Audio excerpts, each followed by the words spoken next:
All right, let's get some expert analysis on all this now and speak to lecturer in politics and history at the Catholic Institute in France, John Laughland. John, thank you so much for joining us here today at RT. Now, sir, what are your thoughts on the events occurring in France today? I mean, how probable is it that the opposition will bring down Macron's presidency? It's completely impossible. And I don't really agree with the general tone and the individual comments of the report that we've just heard. Firstly, you gave a lot of time to Florian Philippot, the guy who was running the demonstration in Paris.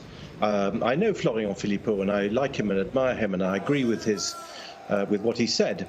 But he is a totally marginal figure. He has no elected officials anywhere in France, not at local, not at regional, not at national level. So his words are ultimately of no importance in the great scheme of things. And the destitution, the impeachment procedure that you started your report with, has absolutely no chance whatever of succeeding. There has never been a successful impeachment. There has never been an impeachment procedure in the Fifth Republic, that's to say the Constitution since 1958. The procedure is modelled on the American procedure, which our viewers are probably familiar with. And I would remind you and them that that procedure has also never succeeded. There has never been an impeachment of an American president. And so in a way, this is just political theatre by the left. The left wanted to gain control of the government, the extreme left, I mean, the hard left. So they're launching this impeachment procedure really as a gesture, but there's no way it will succeed. That you need 2/3 of both houses of parliament. It's a long procedure. It's not going to happen. Instead, what is going to happen, and here I differ with Rachel Marsden, whom I also know and like and admire a lot, this is not going to drag on the appointment of a government. There will be a new prime minister very soon. Macron is meeting a man called Bernard Cazeneuve tomorrow, Monday the 2nd of September. Cazeneuve was a little-noticed prime minister who served under the previous president, François Hollande, in the last few months of François Hollande's presidency. I say little-noticed because he stepped into the shoes of the prime minister who had declared himself to be a candidate and who lost then against Macron. But Cazeneuve is a socialist. He's from the left. He has a chance of forming a government which probably won't be overthrown. And I think that is the likeliest scenario in the very short term. In other words, there will be a government, in my opinion, there will be a government in France this week. And it won't be overthrown by a parliamentary vote of no confidence for some time. Going further into the next 6 months or year, it's much more difficult to say what will happen, because Cazeneuve, if it is him, comes from more or less the same stable as Macron.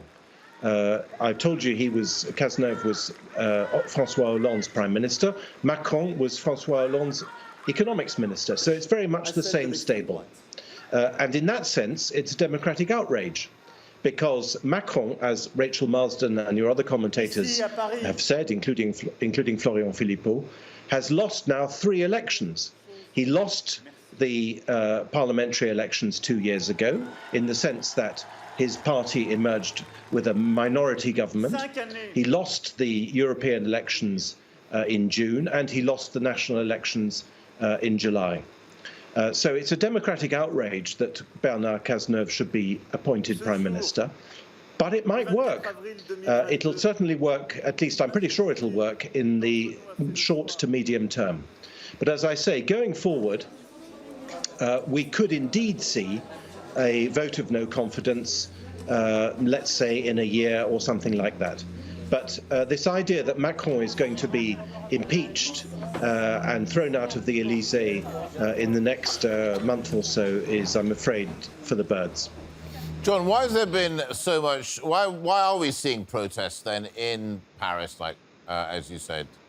Is it because things haven't moved as quickly as people were expecting, and why has Macron perhaps taken longer than one would expect? Well, he's playing for time, isn't he? And but Macron is an example of the blob, of the political system, by which I mean the uniparty that governs the whole of the West, not just France, but also the United States of America. By the way, bringing back Bernard Cazeneuve, who, as I say, served as Prime Minister under François Hollande, it's a little bit like bringing Kamala Harris. It's a little bit the same thing. The system knows how to regenerate candidates and to produce candidates. Why are there protests? Because Macron is very unpopular, because people are dissatisfied, because in 3 elections they have voted for the left or for the right and not for the centre. So I'm not saying he's popular. Of course he isn't. But he knows how to play the system. He is the system.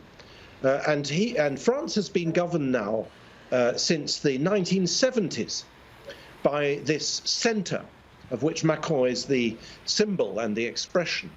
And he thinks that this can carry on. And many other people think the same thing. After all, the elections that took place in July, the reason why the left won was to keep the right, the Rassemblement National, the National Rally, out of power. So the centrist reflex, the idea that the left, or at least the centre-left, is a bulwark against extremes, remains very strong in French politics. And people, both on the left and on the right, or on the extreme left and on the extreme right, are wrong, I think, to think that there is going to be a breakdown of this system. The system has shown itself capable of regenerating itself, as it did with Macron's election in 2017 after Brexit and the election of Trump. I'm not saying it'll last forever, but it has shown itself to be quite resilient, and we are observing, I believe now, once again, the system strikes back. Indeed, and very informative. We really appreciate you joining us today here on RT International. Always good talking to you, really. Thank you very much for your time. Thanks. Well, that wraps up this news hour. We'll be back in about 30 minutes. In the meantime, do check out RT.com. Lots of great news stories there, and we'll see you very soon.